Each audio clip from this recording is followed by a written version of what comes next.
Eu saúdo a igreja com a paz de Deus, amém? Quero convidar os irmãos para estar juntos lendo a palavra dele, que encontra-se no Salmo 96. E ela diz assim: Louvor a Deus, o Rei.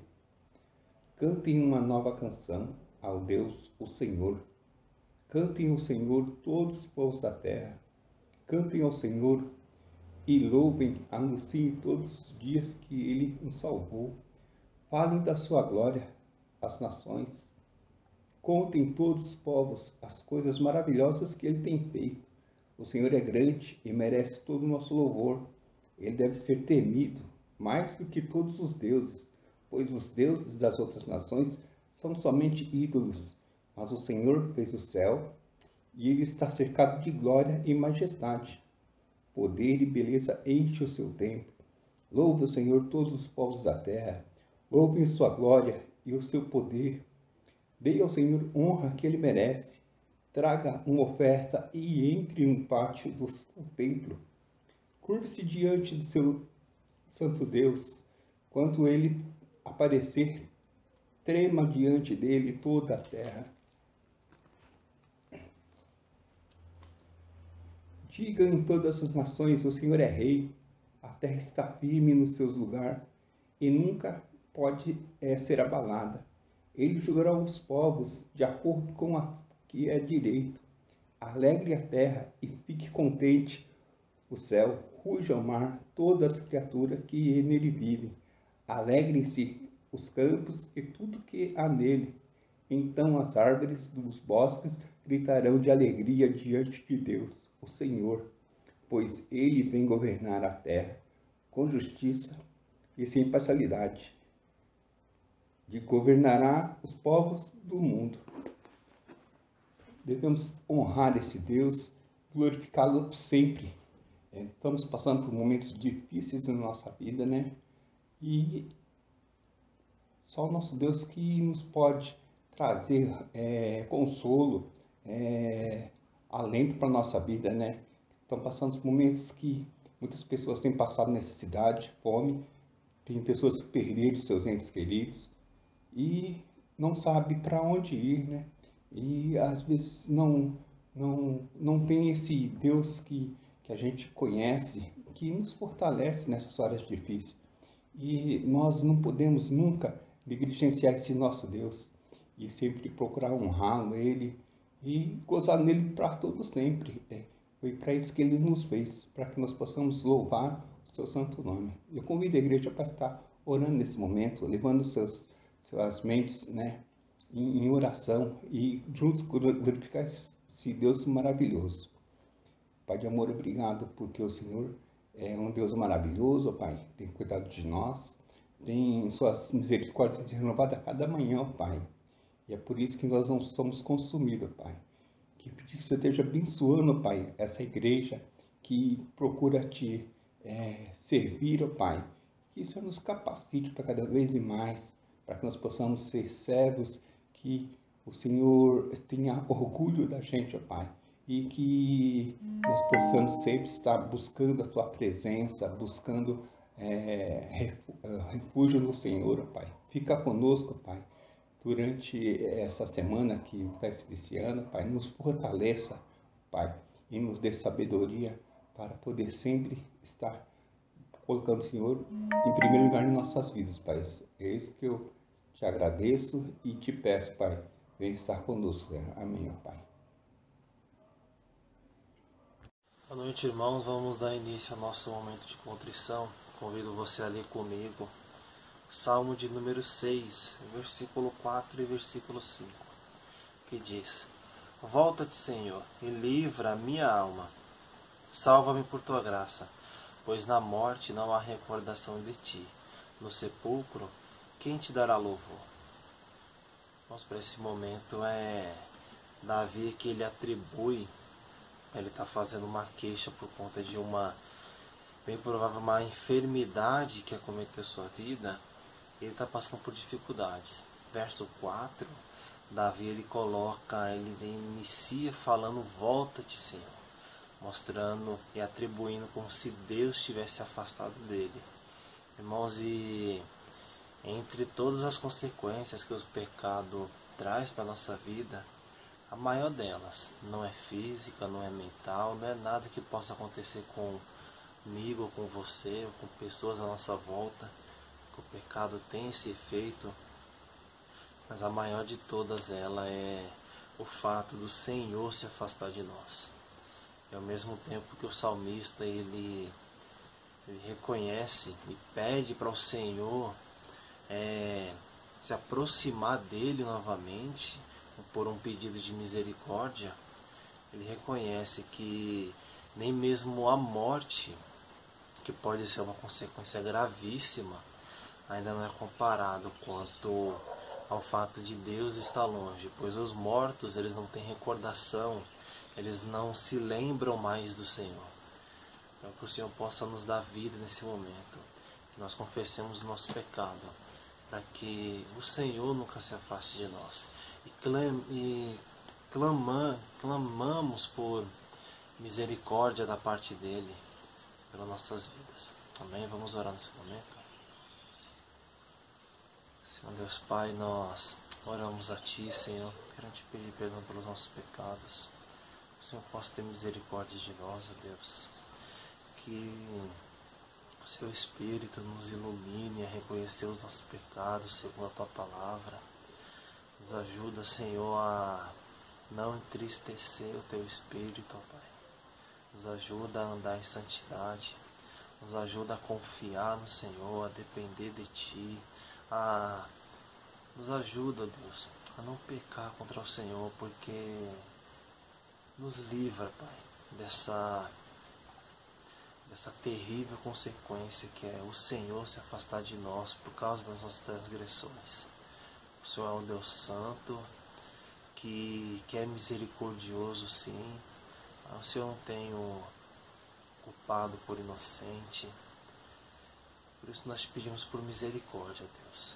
Como salmista, nós te imploramos por misericórdia, que o Senhor possa salvar a nossa vida através de Tua graça, Deus. Em nome de Jesus Cristo, nós oramos a Ti, confiamos na Tua misericórdia, Deus. Amém.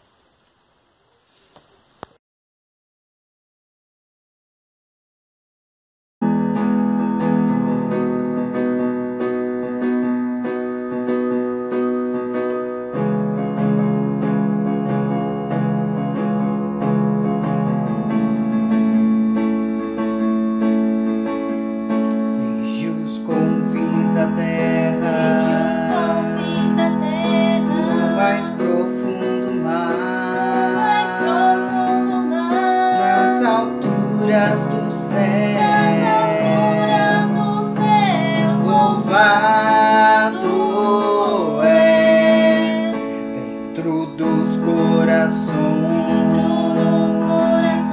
em meio a um clamor, nasce essa canção, e os povos cantam por toda eternidade. Tu serás adorado, grande Deus, exaltado das nações, Senhor da criação, grande Deus, seja louvado. Desde os confins da terra, no mais profundo mar, nas alturas dos céus, louvado és dentro dos corações, em meio a um clamor, nasce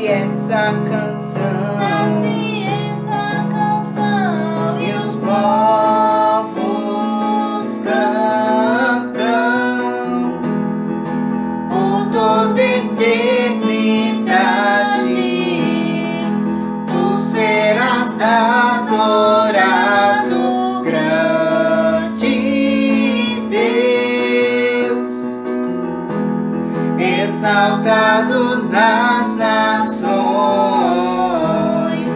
Senhor da criação, grande Deus, seja louvado.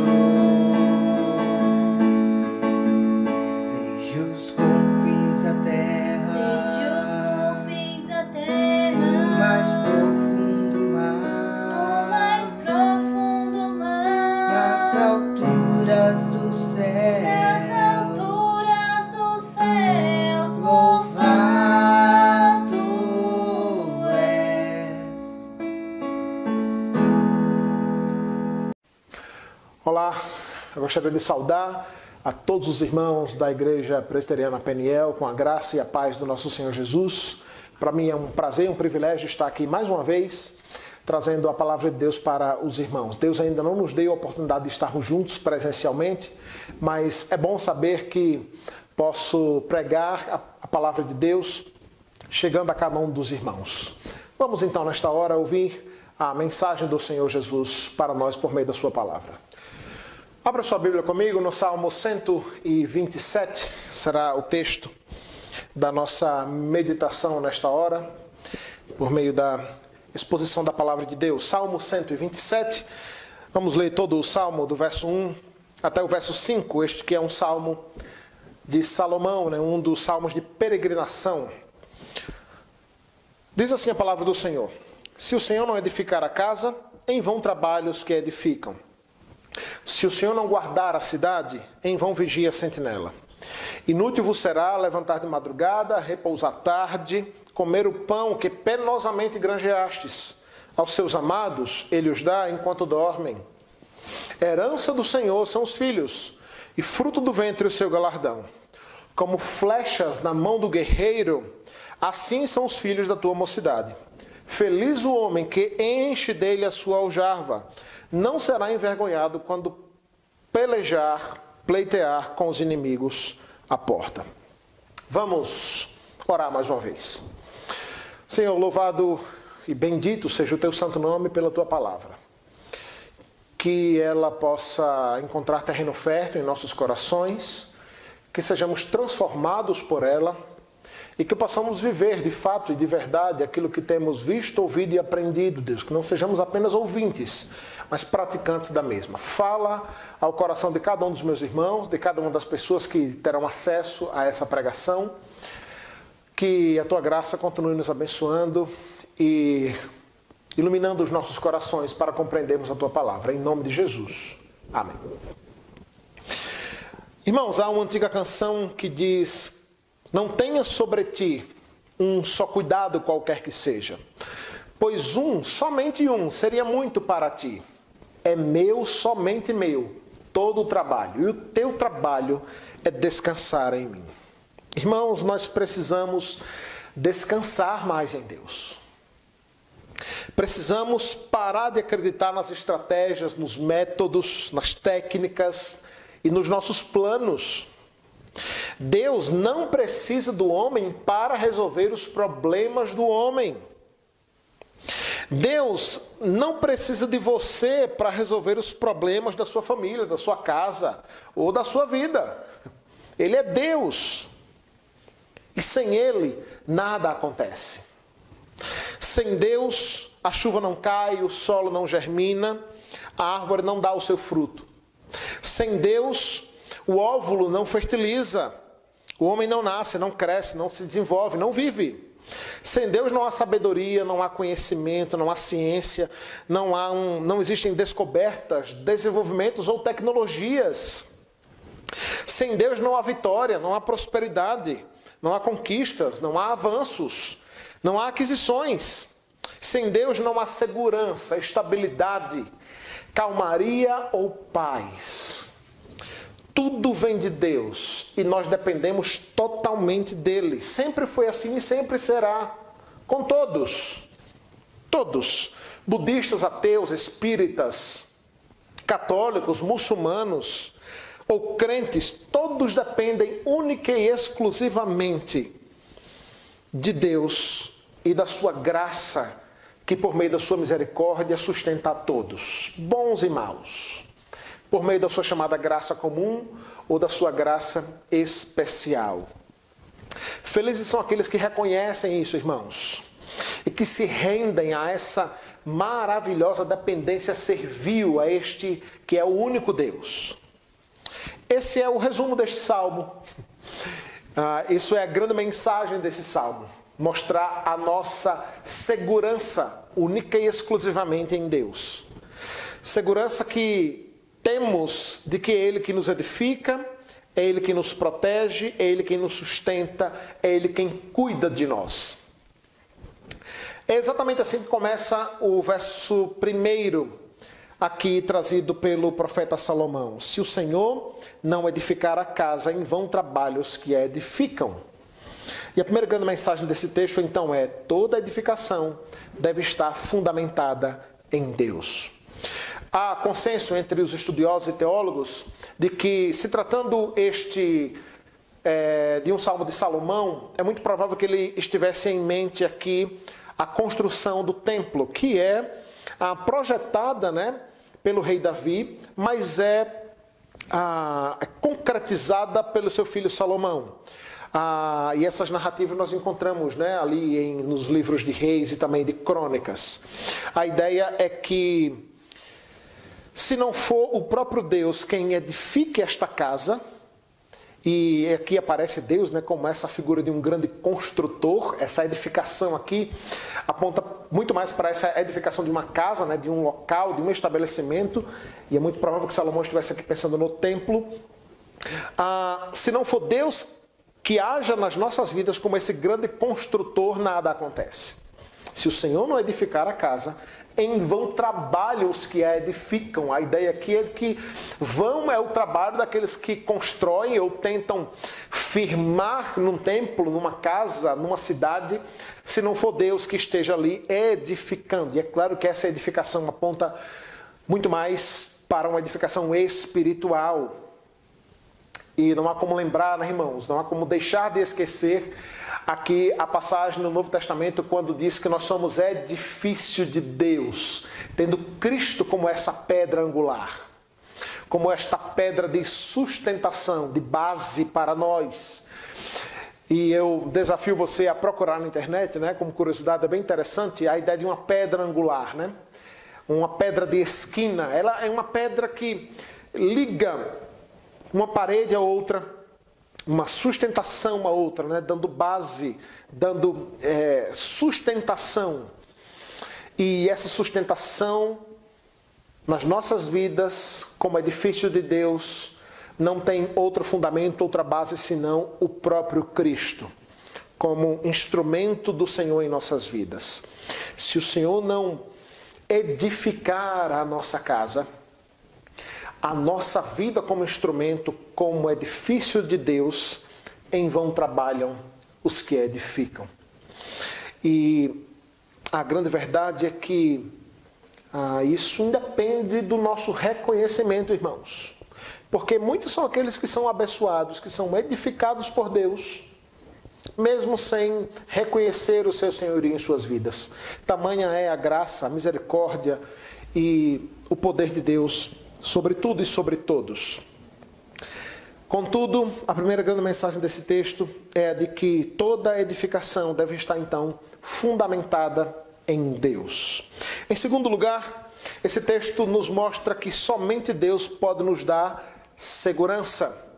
E se, nesse primeiro ponto, nós vemos aqui Deus como a figura de um construtor, aqui nesse segundo ponto nós vemos Deus como a figura de um vigilante, de um grande guarda, de um grande sentinela, Se o Senhor não guardar a cidade, em vão vigiam os sentinelas. Conforme o texto lá do Salmo 122, nós vemos que Jerusalém, então, é essa cidade que foi construída como uma cidade compacta, rodeada de uma grande muralha. Relatos históricos, irmãos, contam que as muralhas que rodeavam a Israel eram tão grandes que poderiam passar 2 carruagens, uma ao lado da outra. Tamanho era a largura destes muros, Esse era um período onde as cidades eram de fato muradas, e eram alicerçadas, com bases ou torres de vigia, né? Era rodeada então de um exército que guardava e segurava, trazia a segurança, então fazia segurança para esta cidade. É nesse contexto, né? Então que o salmista diz que se não for o Senhor quem guardar essa cidade, em vão vigia a sentinela. Essa sentinela, irmãos, funcionava 24 horas, né? Com trocas de turnos, né? Com trocas de sentinelas ou de guardas, de soldados, que 24 horas vigiavam essa cidade, guardando-a e protegendo-a, né? E a grande mensagem que esse texto nos mostra, irmãos, é mostrar que a segurança do crente, a segurança do servo de Deus não está no poder ou na capacidade do sentinela em vigiar e em guardar. Até porque, irmãos, a história nos mostra e a prática nos deixa ver o quanto essa vigilância pode ser falha, pode ser fraca, pode ser fútil, pode ser violável.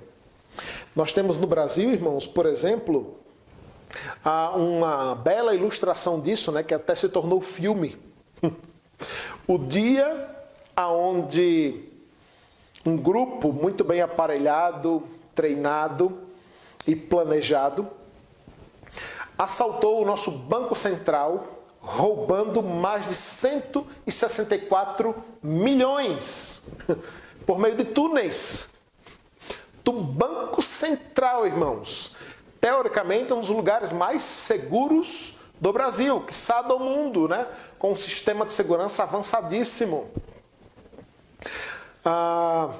Dizem os pesquisadores, né? Os jornalistas e também a polícia, né? Com dados na polícia, de que eles não souberam ao certo a quantidade, né? Mas fizeram um cálculo com base no peso das notas que foram roubadas, e chega próximo a 3,5 toneladas de cédulas em dinheiro que foram roubados dali. Irmãos, isso é uma prova cabal de que toda segurança, ela só está, de fato, garantida se ela estiver fundamentada em Deus. Isso quer dizer que a gente não tem que botar o cadeado na porta? Isso quer dizer que a gente não tem que colocar cerca elétrica? Isso não quer dizer que nós não temos que tomar medidas de segurança? Na nossa igreja presbiteriana na cidade de Dutra, esse período de pandemia, nós decidimos tirar o som dali de onde nós fazemos o templo, né? Tiramos a mesa, tiramos as caixas de som. Nós confiamos em Deus? Confiamos.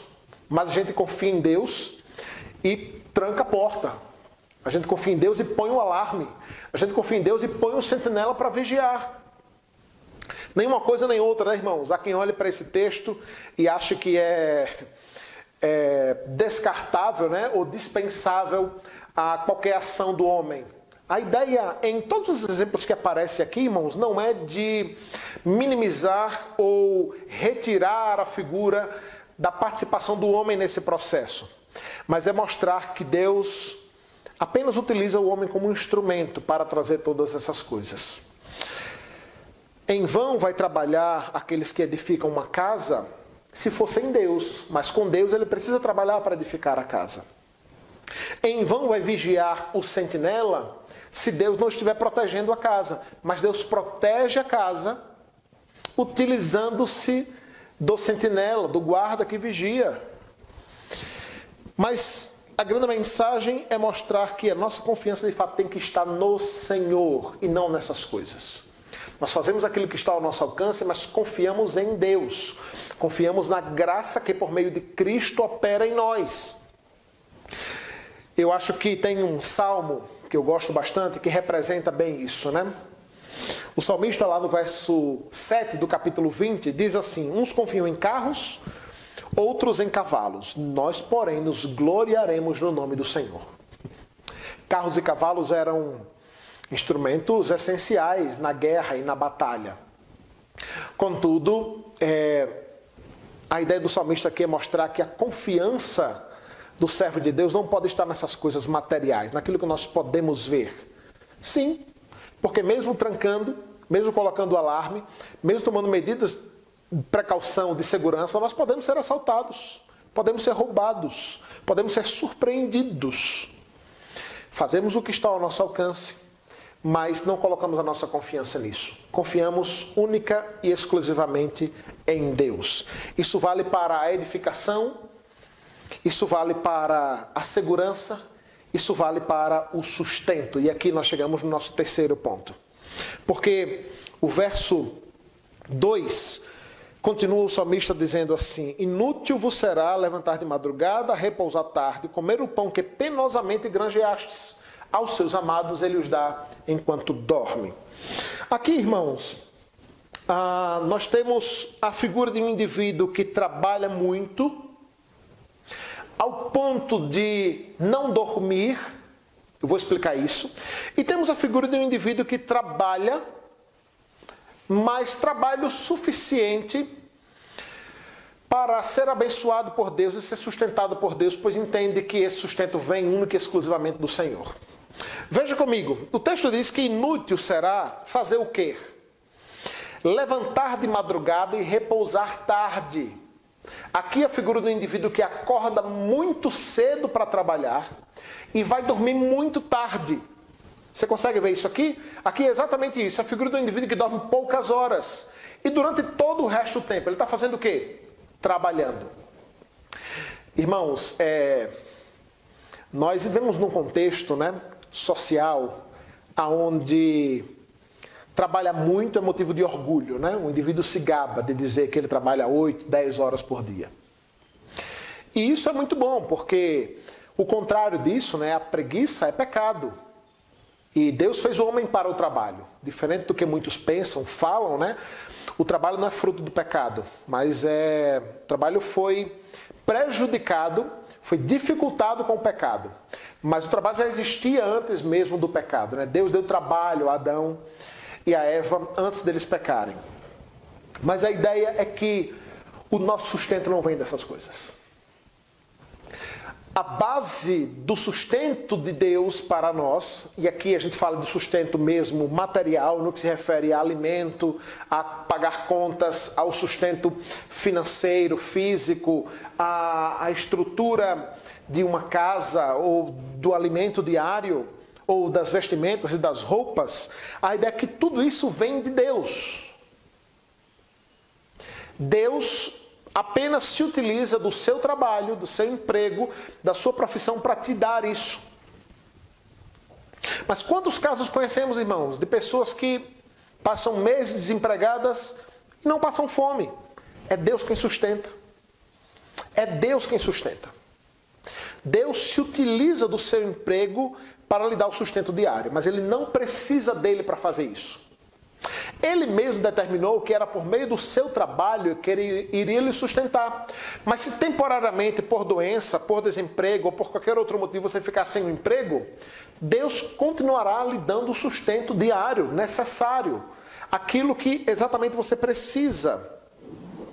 É por isso que o texto diz, olha, é inútil levantar tarde, levantar cedo, dormir tarde e comer o pão que penosamente você conquistou, se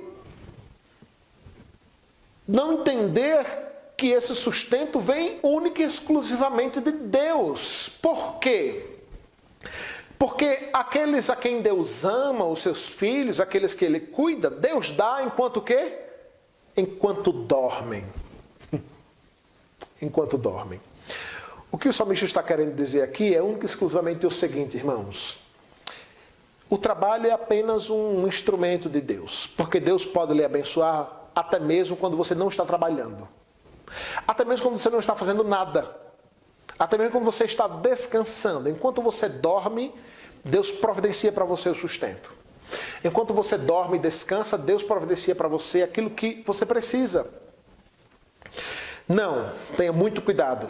Isso não é um incentivo à preguiça ou a um sono eterno, não é? A Bíblia diz que a gente deve aprender com a formiga. A formiga acorda cedo, irmãos, trabalha o dia todo, trabalha todos os dias, preparando-se, para momentos difíceis. Precisamos trabalhar, precisamos nos esforçar para sermos pessoas dedicadas no trabalho. Mas a nossa confiança e o nosso sustento, precisamos entender que não vem dessas coisas, né? A mensagem aqui não é outra, irmão, senão Cristo dizendo: eu sou a videira e vocês os ramos. Quem está comigo e eu com ele, esse dá muito fruto, porque sem mim nada podeis fazer. Sem Cristo nós não somos nada, não fazemos nada, irmãos. Tudo vem dele e é ele mesmo que nos capacita a vivermos dessa forma. Ele conquistou isso na cruz do Calvário por nós. E nós devemos nos assegurar nisto. É interessante que algumas pessoas chegam para mim e dizem assim: ah, pastor, não deve ser fácil, né? Porque o pastor depende totalmente de Deus, né? E as pessoas que falam isso, né, falam porque sabem que o sustento pastoral vem de dízimos e oferta dos irmãos. E às vezes eu fico assim me perguntar, de onde ele acha que vem o sustento dele? Se o pastor depende totalmente de Deus, no que se refere ao sustento, ao salário, ao dinheiro, ele acha que o dele depende de quem? Do emprego dele? Do concurso? Do currículo? Da capacidade? Do serviço, da empresa com a qual ele trabalha, do governo, do país? Tudo vem de Deus, irmãos. Nós dependemos única e exclusivamente dele. Mas sim, ele se utiliza de instrumentos para nos assegurar, para nos proteger e para nos guardar. O nosso quarto ponto nos lembra que Deus cuida e protege-nos por meio dos nossos filhos. Veja que lindo isso, né? O salmista apresenta aqui. É Deus protegendo, guardando, trazendo segurança e proteção física por meio dos filhos. Eu sei que muitos utilizam esse texto para falar acerca de família e do quão é bênção ter muitos filhos. Quem me conhece sabe que eu sou um defensor, um apologeta, né, de se ter muitos filhos mesmo, mas eu entendo que não é esse o foco do texto aqui, né? O foco do salmista aqui, num contexto onde ele fala de segurança, de proteção, de sustento, é mostrar que os filhos servem como uma grande proteção para os pais. Interessante isso, né, irmãos? Vejam o que diz os versos 3 ao 5. A herança do Senhor são os filhos, e o fruto do ventre o seu galardão, a sua recompensa. Como flechas na mão do guerreiro. Comece a observar aqui a ilustração de Salomão. Assim são os filhos da sua mocidade. Ele utiliza uma linguagem militar aqui, uma linguagem belicosa, comparando filhos a flechas. Num contexto mais próximo, irmãos, onde nesse período não haviam as armas de fogo, né? Não seria erro ou exagero algum dizer que Salomão está aqui comparando filhos a balas. Filhos a balas. Como flechas na mão do guerreiro, assim são os filhos da sua mocidade. Feliz o homem que enche deles a sua aljava. Não será envergonhado quando pleitear com os inimigos à porta. Aqui a ilustração é clara, direta e simples, irmãos. É Deus trazendo proteção aos pais por meio dos filhos. Esse era um período, né, irmãos, onde as questões judiciais, né, os problemas de relacionamento e tudo mais, eram resolvidos no tete a tete, né, no mano a mano. Era um período muito belicoso, de muitas guerras, de muitos conflitos pessoais, né, de muitos conflitos corpóreos. É interessante, né, irmãos, porque a gente vive num tempo onde esse é um tema bem complicado, né, bem complexo, mas esse é um período, irmãos, onde homens e servos de Deus andavam com a espada na cintura, andavam com seu arco e flecha. E a ideia aqui é justamente a ideia de um homem, uma mulher, que diante de possíveis ameaças de inimigos à sua porta, na sua propriedade, tem os filhos para defendê-los. Tristes são aqueles que, diante de uma briga, não têm filhos para defendê-los. É por isso que ele diz, olha, feliz é o homem que enche a sua aljava de flechas, né? E que tem muitos filhos. A ideia aqui é essa. Por quê? Porque quando ele for pleitear com os inimigos à porta, ele chama os filhos dele, 3, 4, 5, e você tem ali dentro da sua casa um clã, né? Um pequeno exército, para defenderem-se uns aos outros. E é Deus se utilizando da família para nos trazer proteção. Mas, mais uma vez, olhando para os outros exemplos, esse sustento, essa proteção, essa segurança vem única e exclusivamente de Deus. Irmãos, a mensagem aqui é direta e clara. Nós precisamos fazer tudo o que está ao nosso alcance para trazer edificação à nossa casa, às nossas vidas, trazer segurança a nós e aos nossos, trazer o sustento e trazer a segurança física. Mas tudo vem de Deus. Isso nos dá, irmãos, uma certeza e uma segurança de que precisamos descansar nele. Descansar nele, sabendo que ele tem cuidado de nós. Ele tem cuidado de nós. A minha oração é que nós possamos descansar nele cada vez mais, fazendo tudo o que está ao nosso alcance para cumprirmos aquilo que cabe a nós, mas entendendo que nós somos apenas instrumentos, apenas vasos nas mãos de Deus. Por meio de Cristo conquistamos o livre acesso a Deus e podemos buscá-lo, orar a Ele e buscá-lo em oração onde quer que estejamos, rogando que o seu Espírito Santo capacite-nos a viver isso de fato e de verdade. Estamos vivendo num tempo assim. Muitos têm colocado a sua esperança ou a sua confiança neste ou naquele homem, neste ou naquele governo, na descoberta de uma vacina, numa solução mágica para a economia, na segurança de seu emprego. Mas nós precisamos cada vez mais assegurar-nos única e exclusivamente em Cristo Jesus, que intercede por nós junto ao Pai com o Espírito Santo com gemidos inexprimíveis. Que Ele mesmo aplique a sua palavra aos nossos corações, derrame graça sobre nós e sobre a nossa casa. Vamos orar rogando assim a bênção do Senhor sobre nós. Deus, nós louvamos e bendizemos o Teu nome e rogamos que o Senhor aplique essa palavra aos nossos corações.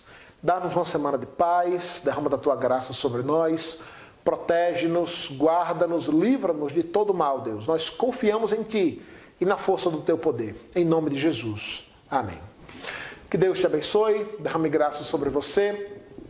Eu agradeço mais uma vez a oportunidade de falar para essa igreja, falar para os irmãos, rogando a bênção de Deus sobre cada um de vós. Que Deus derrame graça sobre você e te abençoe, dando-te uma semana de paz.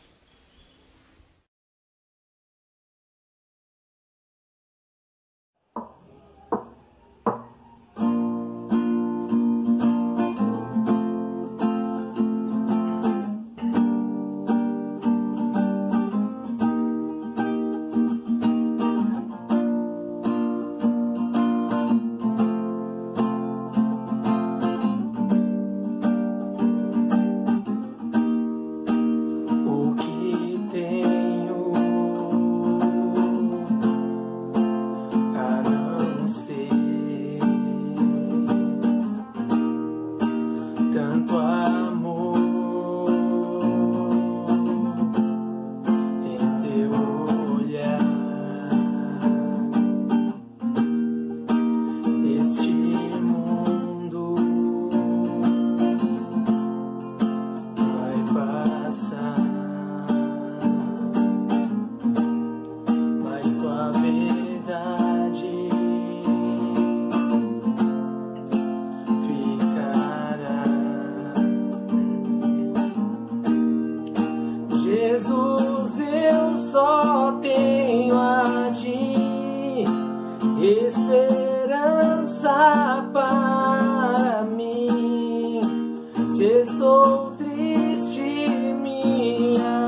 esperança para mim. Se estou triste, minha fé está em ti.